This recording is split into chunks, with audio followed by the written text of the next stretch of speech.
Eu tinha uns 15 anos, ele tinha uns 19, 20, já era um homem já feito, né, maduro. E aí quando ele deu esse soco, aí meu olho fechou, aí eu só imaginei, rapaz, onde foi que eu vim me meter?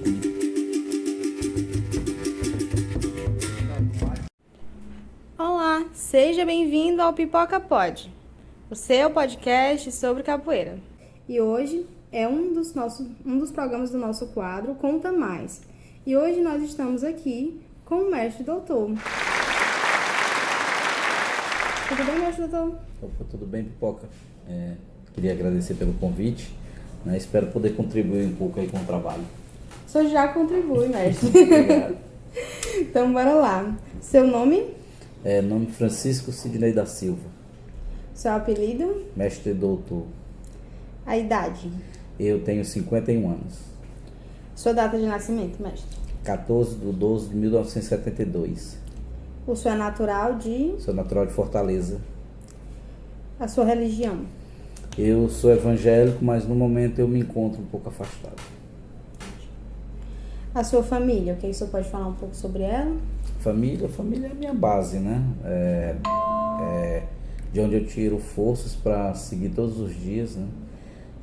Eu sempre fui muito família, eu nunca me afastei, mesmo depois que eu casei, sempre morei perto de todos os meus familiares, mãe, irmão. Então, família para mim é tudo. Sua família ela mora em Fortaleza? Não, são todos aqui de Maracanaú também. Nós chegamos aqui muito novos, né? Meu pai comprou uma casa aqui, eu nasci em Fortaleza, mas logo muito cedo, acho que com 12, 13 anos, eu já vim morar aqui em Maracanaú. Entendi. Sobre a sua origem, o que o senhor pode contar pra gente? Pronto, eu venho de uma origem humilde, né? Meu pai era motorista de táxi, uma pessoa que trabalhou muito, sofreu muito para tentar nos direcionar, nos dar um norte, né? Dentro dos padrões de uma família de baixa renda. E graças a Deus eu hoje vejo que ele conseguiu, com muito esforço, com muito exemplo, ele conseguiu fazer com que os filhos entendessem esse sentido da vida, da luta, do trabalho, né? E eu só tenho a dizer que tenho muito orgulho de onde eu vim, das minhas origens, dos exemplos que eu tive dentro da minha família, e eu mesmo que eu espero poder dar para os meus filhos também. Massa, mestre. Você pode contar de que bairro o senhor era de Fortaleza? Pronto, eu nasci ali no Montese, né? Morei por alguns anos lá, aí logo em seguida o meu pai, ele comprou uma casa na Maraponga, onde a gente foi morar, eu passei uma parte também da minha infância, e de lá nós seguimos para o Henrique Jorge, onde eu fiquei até mais ou menos essa faixa etária de 12 anos, que foi quando nós nos mudamos para cá, para Maracanaú, e viemos morar aqui no novo Maracanaú. E aí estamos até hoje. O que o senhor pode falar sobre a sua criação? O senhor foi criado mais solto? Minha criação não. Eu até uma determinada idade, meu pai, aqueles nomes antigos, ele era muito rígido, né? Porque por conta do trabalho, ele achava que filho realmente não tinha que ser criado na rua, era o pensamento, né? Hoje eu vejo que, de certa forma, ele não estava errado, né? Então eu tinha os horários para sair, e era ali no finalzinho da tarde, ficava ali meia hora do lado de fora brincando, depois já tinha que entrar para ir para a escola, a mãe ia deixar, ia buscar, não tinha esse negócio de ir só. Já mais para os meus 10, 11 anos foi que eu comecei a ter um pouquinho de liberdade a mais, que era quando eu ia para casa da minha avó, que também ajudou a me criar, né? De quem eu também tenho muito orgulho, minha avó e meu avô. E eu passei uma parte da minha infância convivendo com eles, né? E era o tempo livre que eu tinha. Quando eu ia no final de semana para casa da minha avó, aí é que eu me soltava um pouquinho, porque tinha meus tios. E aí, como eu era o dos netos mais velhos, para onde eles iam, me levava, né? Aí me levava para jogar bola, me levava para soltar a raia, me levava para brigar com os outros meninos na rua, essa coisa de criança, né? Sim. Um botava o outro para mexer com aquela outra criança. E aí, assim, dessa fase, o que eu lembro que eu tive mais liberdade foi nesse período, quando eu passei a conviver mais com a minha avó, né? Mas até então eu era criado muito dentro de casa. junto com meus irmãos. E o senhor tem um filho, né? Tenho 3. Tem 3? É. Quais são os nomes deles? Pronto, eu tenho o Sidney Souza, que é o mais velho, né? Tem 28 anos. Eu tenho o João Miguel, que ele tem 11 anos. E tem o Ismael, que é o meu xodózinho, que tá ali grudado comigo 24 horas, que tem 5 anos. Entendi. É esse que eu conheço, né? É, isso que você conhece. Sobre os seus estudos, mestre? Pronto, eu concluí meu ensino médio, né? Estou cursando no nível superior, tô fazendo faculdade na área da educação física, né?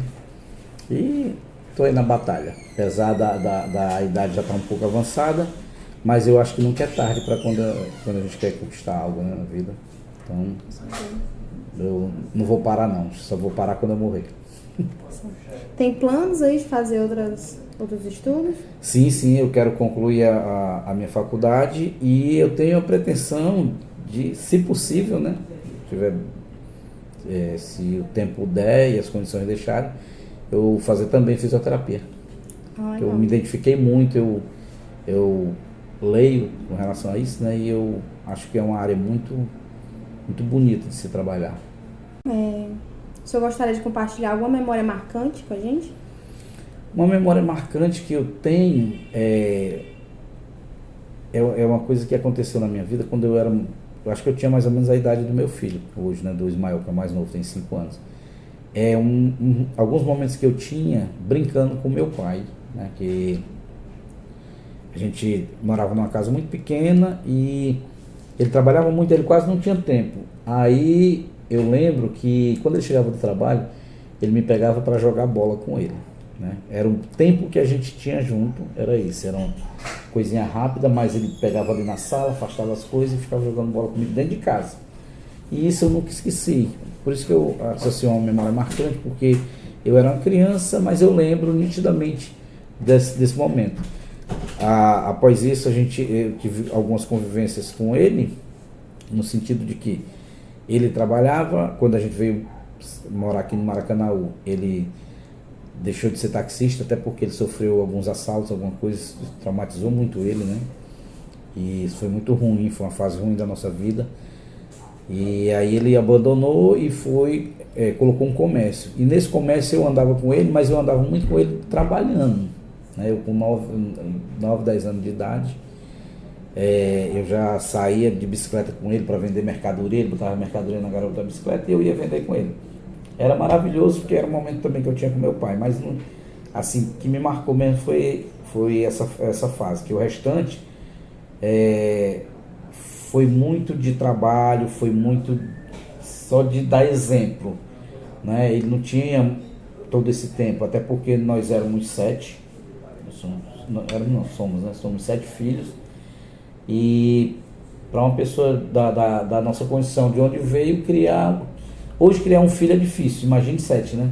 Então ele não tinha tempo, ou ele buscava o sustento, ou ele tentava dar amor e carinho ali dentro de casa, ficava muito difícil fazer os dois, né? Então, assim, o momento que mais me marcou foi esse, que eu tive com ele, que eu senti que ele teve um tempo para mim. Entendi.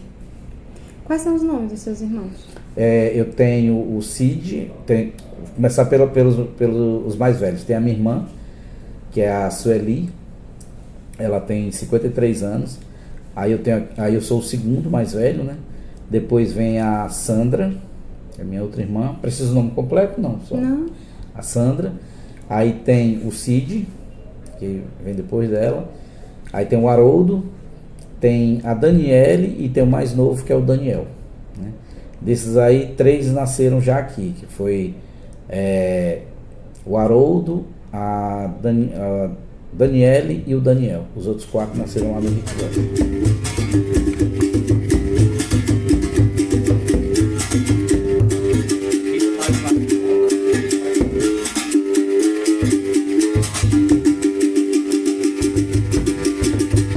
Como foi a sua adolescência? A minha adolescência foi uma mistura. Eu tive momentos dessa rebeldia, de andar na rua, já na adolescência, após assim, os meus 15 anos, foi quando meu pai começou mais ou menos a liberar, porque até então, até para ir para uma festa, ele dizia, eu vou deixar 7 horas e 9 horas eu vou buscar. Não, pai, até 10 horas. Não tem até 10 horas. 9 horas todo mundo em casa. Era nesse nível. Né? E aí, depois dos 15 anos, já estava ficando mais rapazinho, foi que ele foi começando a liberar, mas também aos poucos. E aí era aquela coisa que a gente tinha que aproveitar aquele momento, né? E como todo adolescente, eu tive aqueles momentos de querer ir para festa, de a testosterona lá em cima, querer mostrar que podia mais do que os outros. Às vezes brigava na escola, brigava numa festa, mas eu nunca fui no sentido de querer fazer o mal aos outros. Era só aquela coisa de se provar que era forte, que podia, mas nunca com a intenção realmente de machucar ninguém. É uma coisa que eu carrego comigo até hoje, que eu acho que a gente nunca deve fazer o mal a ninguém, seja de que forma for. Porque o mal ele sempre volta para você. Né? Quando você pensa em fazer o mal a alguém, você está fazendo a si mesmo. Mas fora isso aí, eu tive essa fase, né? Que foi muito rápida também, porque eu casei muito novo. Com 18 anos eu já estava casado. Né? Que foi uma forma também que eu acho que inconscientemente eu encontrei de ter mais liberdade. Então, com 18 anos eu já casei, tanto que já tenho esse meu filho, né, que logo em seguida, com alguns anos de casado, ele nasceu. Né, e daí, então, a minha vida foi só trabalho, porque quando eu fiz 18 anos, logo em seguida também eu comecei a trabalhar, eu precisei, porque era outra coisa que meu pai ele falava. Ele disse, olha, eu lhe sustento até um certo limite, mas daí então, na sua vida, você tem que correr atrás. Né? Também não acho que ele fez errado, porque assim, ele me ensinou logo cedo a ter responsabilidade. E até hoje eu venho carregando. Né? Talvez hoje, com a forma de conduzir a vida, não caiba mais. Né? Você tem que orientar o seu filho, incentivá-lo a estudar, até onde você possa conduzir para que ele se torne realmente independente. Eu comecei a buscar a independência, talvez até sem estar preparado ainda para a vida, porque eu não tinha aproveitado nada ainda. Né? Aos 15 anos foi que eu comecei a ter liberdade para sair, logo em seguida comecei a namorar e já casei. Vivi algumas fases, né?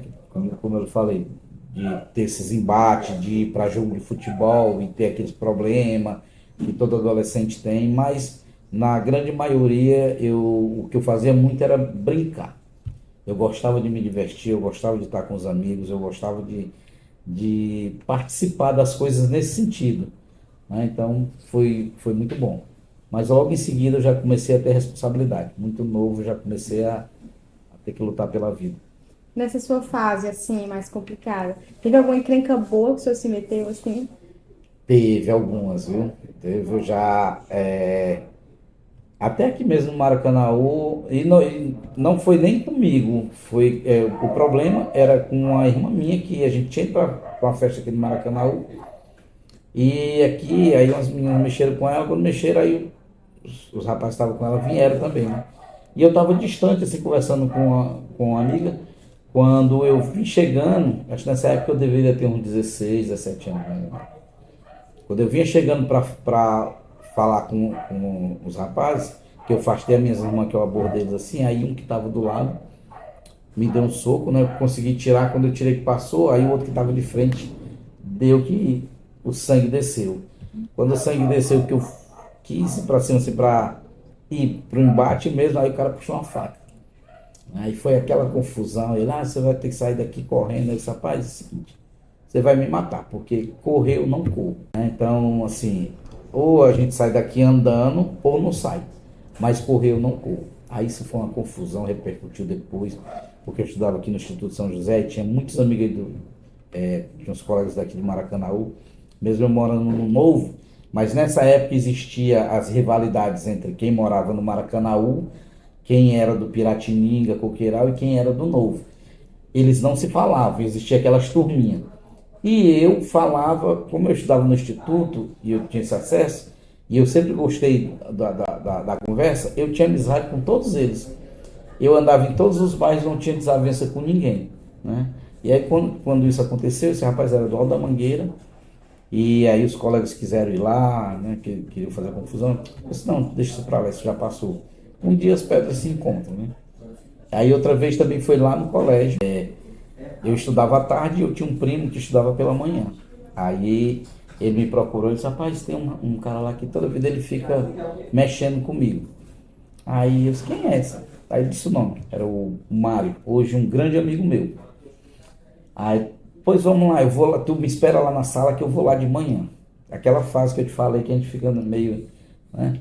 Aí eu fui de manhã, quando cheguei, entrei, aí estava tudo na sala.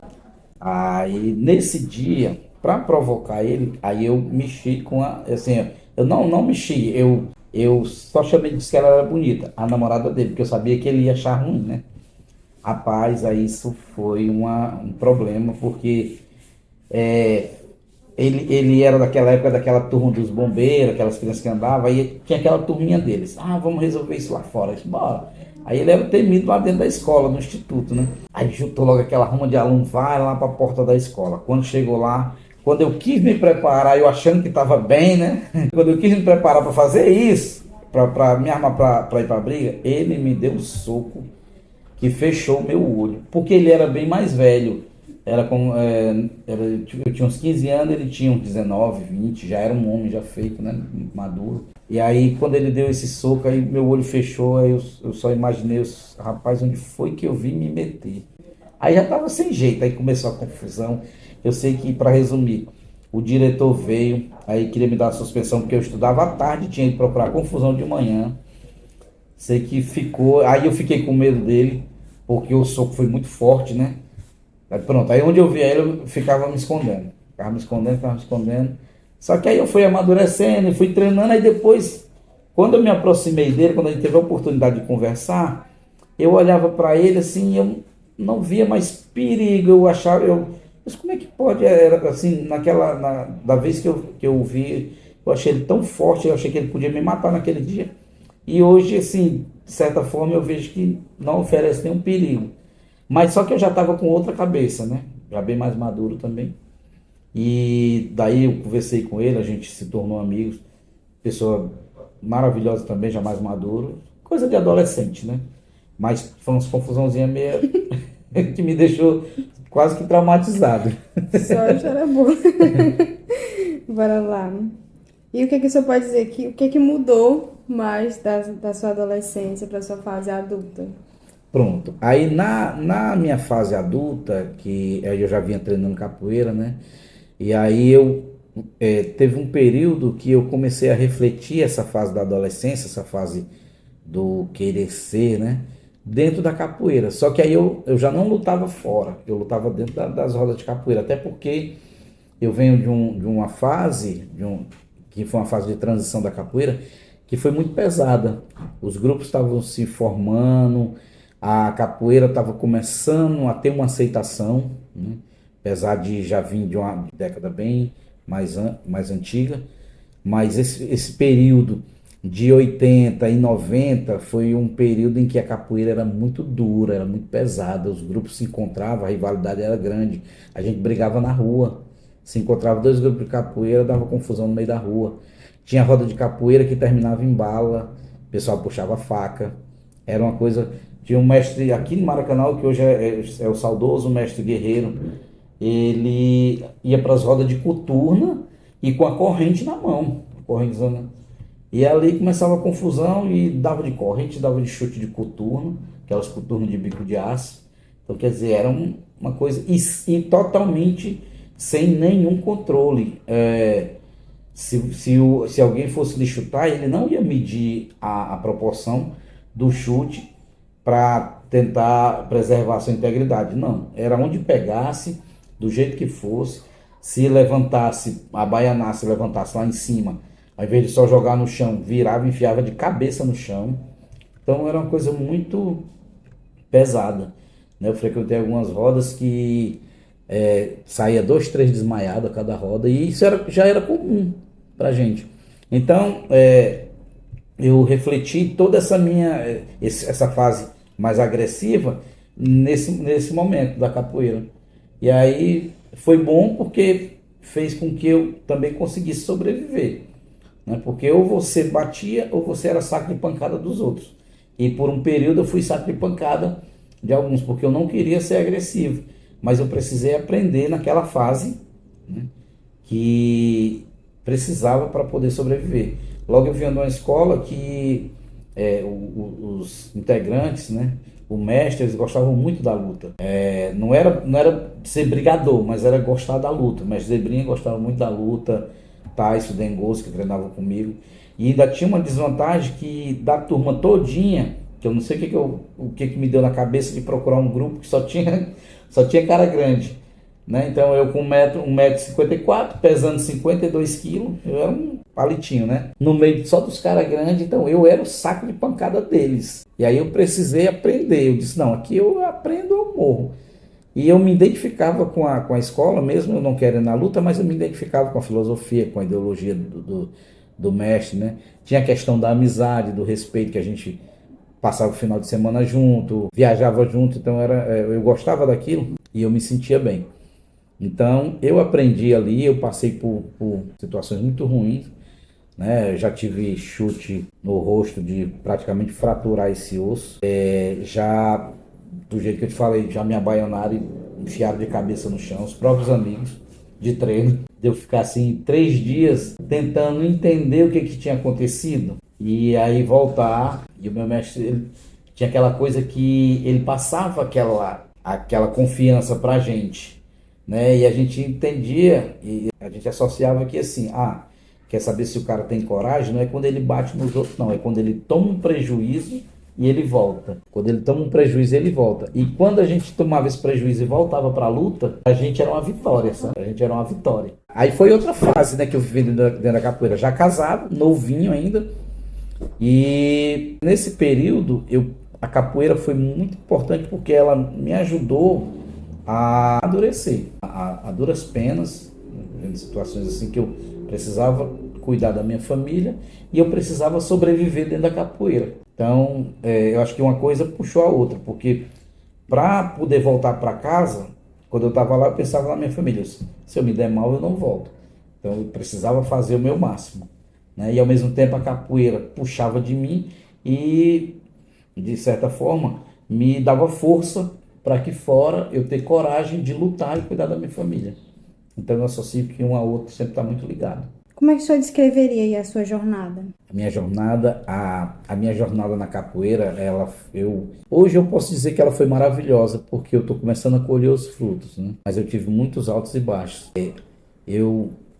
Por um longo momento, eu treinei muito, eu dei o meu melhor, mas eu acho que como tudo na vida, às vezes tem aquele momento que você não é reconhecido. Então, assim, dentro do grupo qual eu fazia parte, e dentro da capoeira, eu me esforçava ao máximo para estar no nível dos bons, né? E, tecnicamente falando, teve um período que não estou falando isso por vaidade, mas eu percebi que, tecnicamente, eu estava melhor que os outros.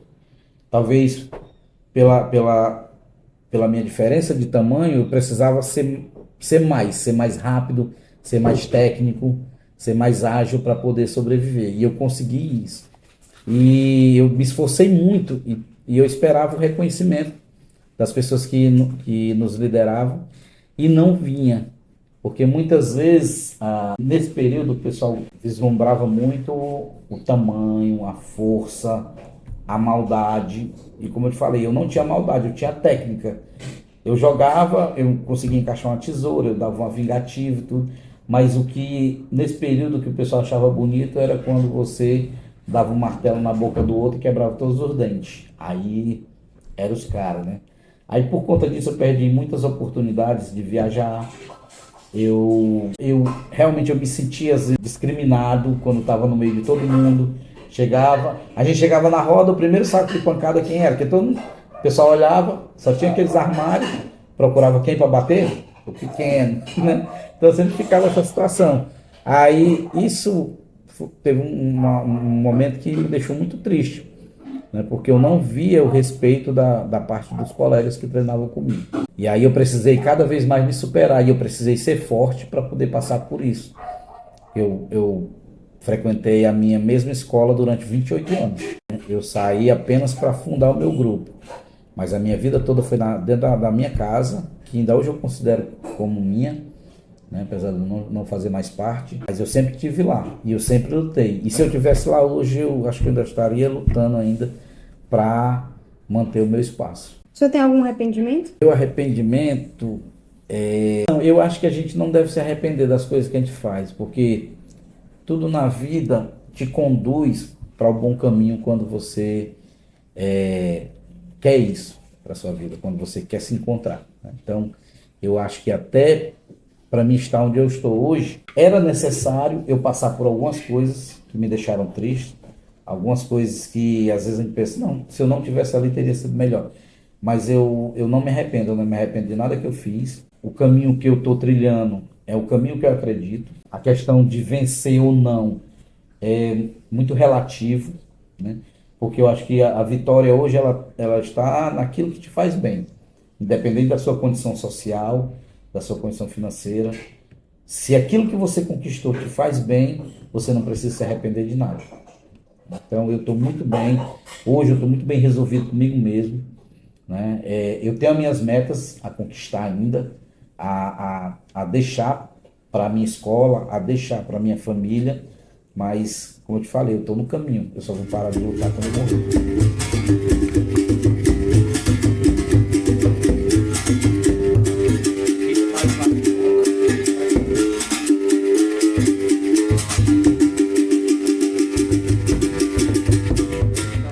O senhor deixaria alguma mensagem para o seu eu adolescente? O meu eu adolescente, eu diria só que ele aproveitasse mais a vida, né? As oportunidades, porque elas vêm e muitas vezes a gente, por procrastinar, a gente acaba deixando para depois e isso não permite que aconteça algumas situações, né?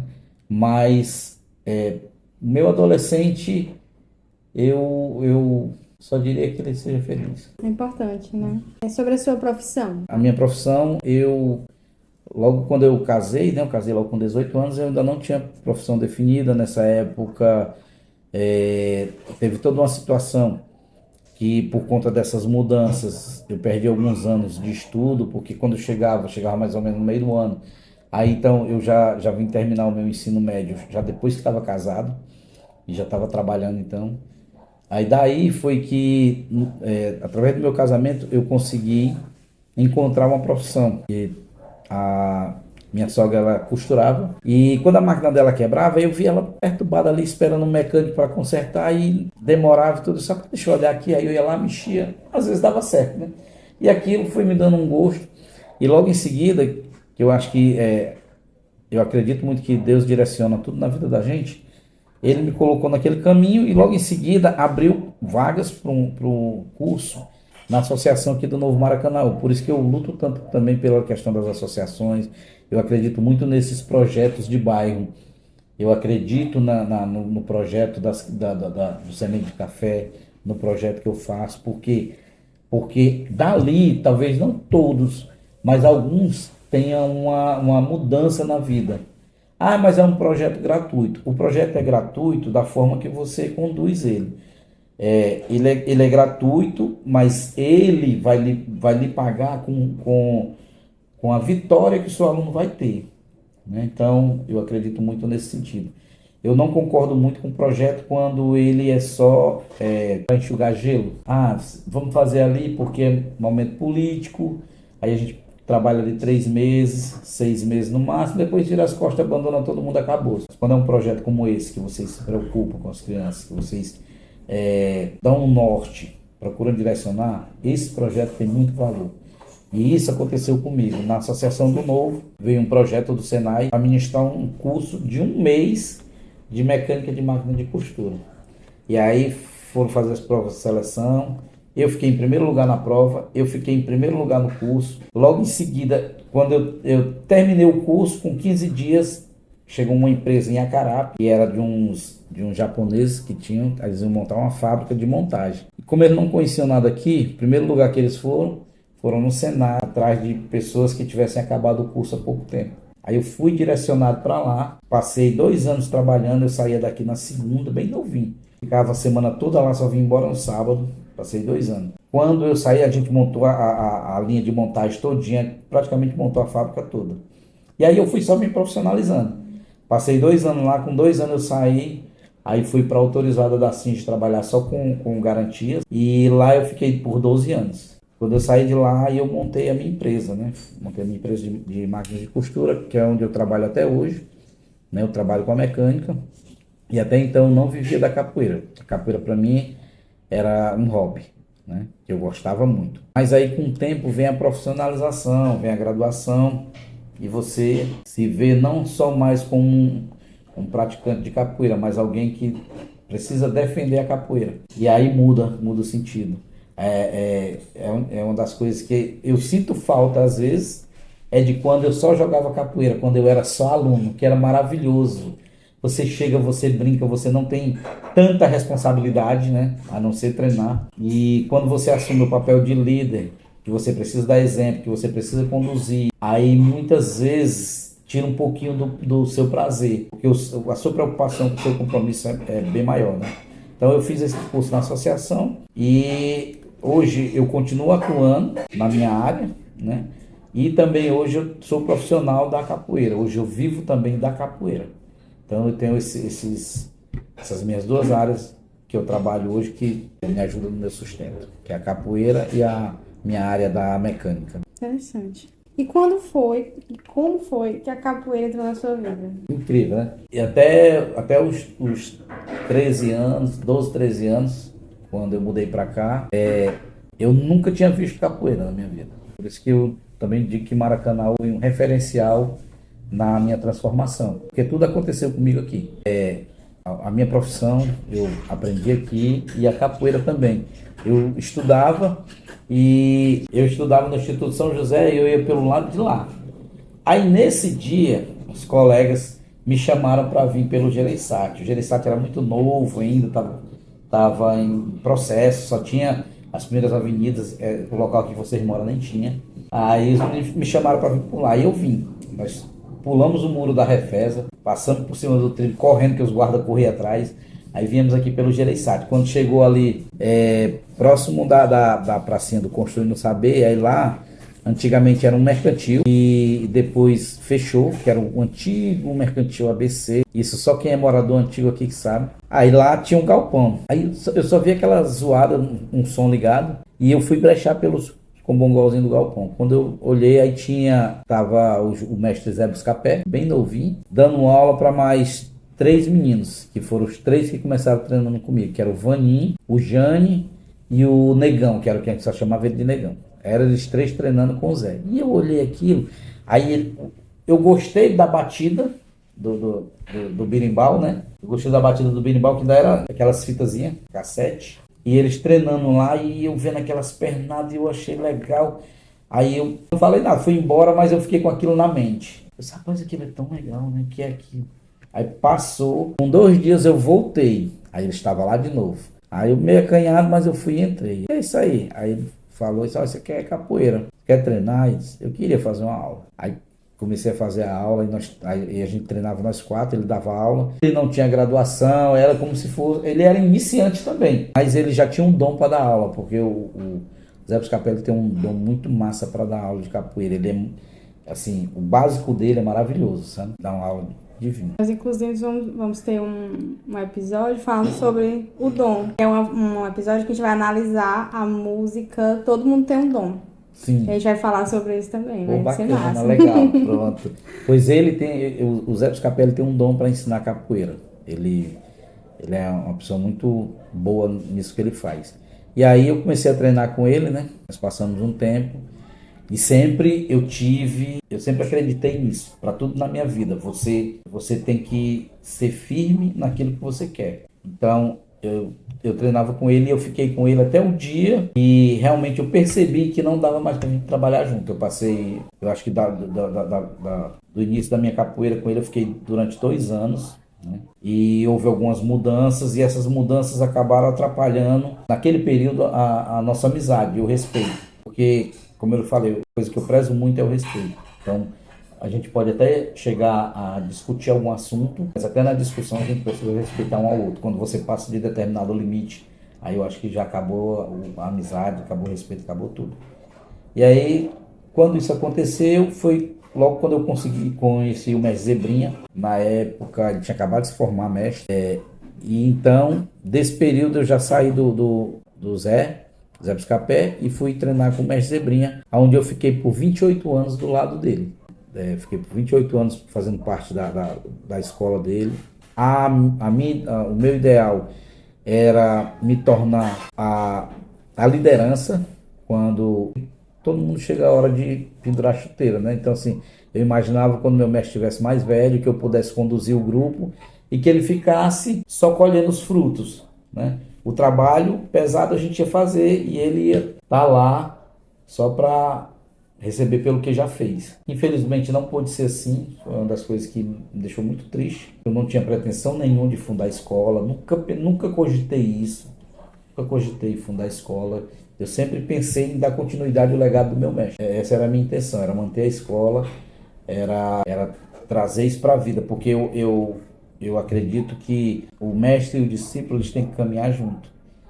Né? E uma vez, uma coisa que me deixou muito triste foi numa viagem, eu conversando com o meu mestre, e aí eu falei para ele assim, mestre, eu lhe sigo a vida toda, eu sempre compartilhei dos seus ideais, né? E a gente convive junto, é muito próximo.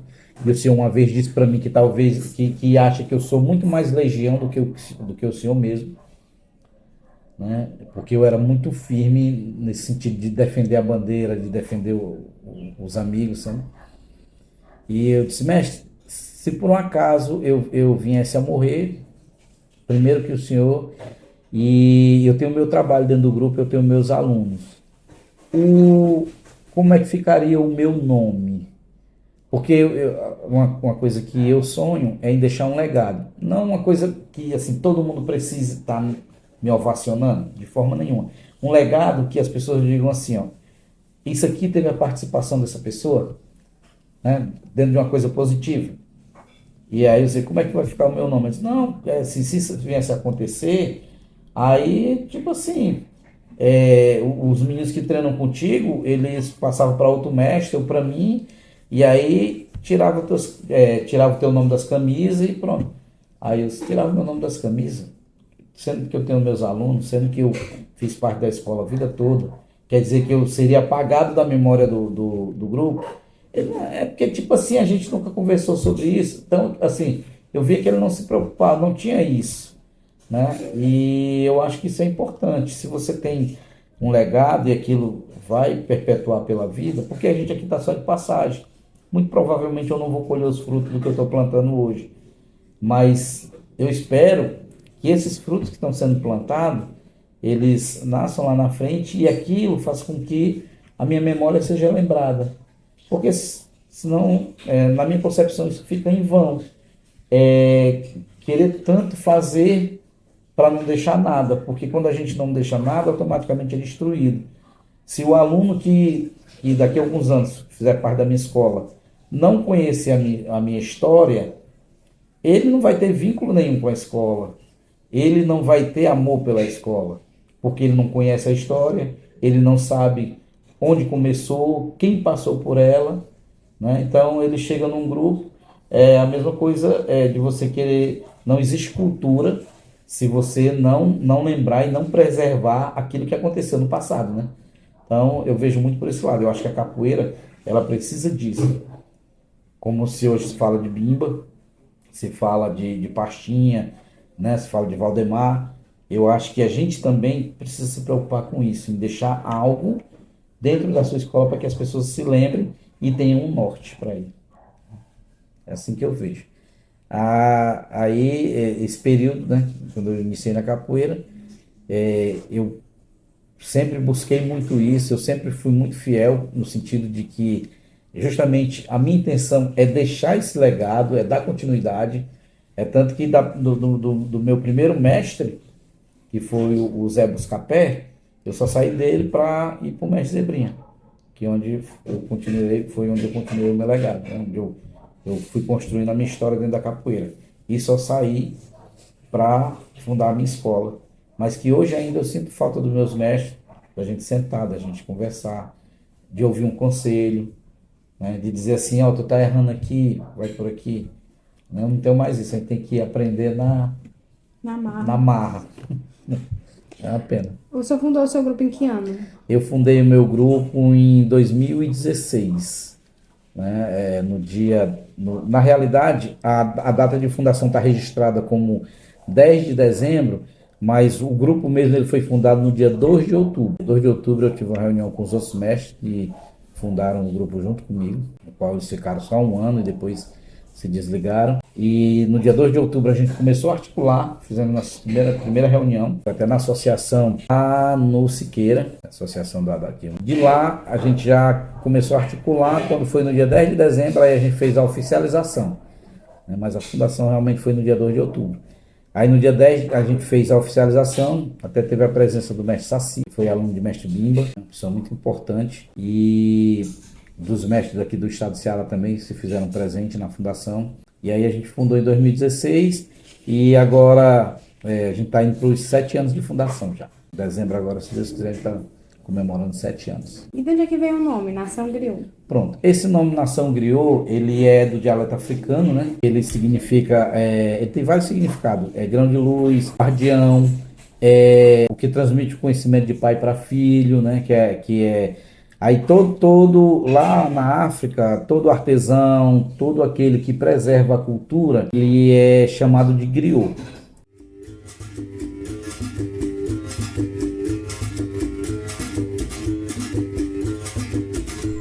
Bom, pessoal, o episódio ele vai ficando por aqui, porque a entrevista com o mestre doutor acabou ficando com 1h30 e aí eu decidi que seria melhor dividir em 2 episódios. Então, por hoje a gente fica por aqui. Então, obrigada por terem chegado até aqui. E se você gostou do episódio de hoje, não deixem de deixar o like e se inscrever no canal. Qualquer dúvida, vocês podem deixar aí nos comentários ou também escrever para pipocapod@gmail.com, certo? Grande abraço e tchau, tchau! O Pipoca Pod é uma produção Capital Cultural.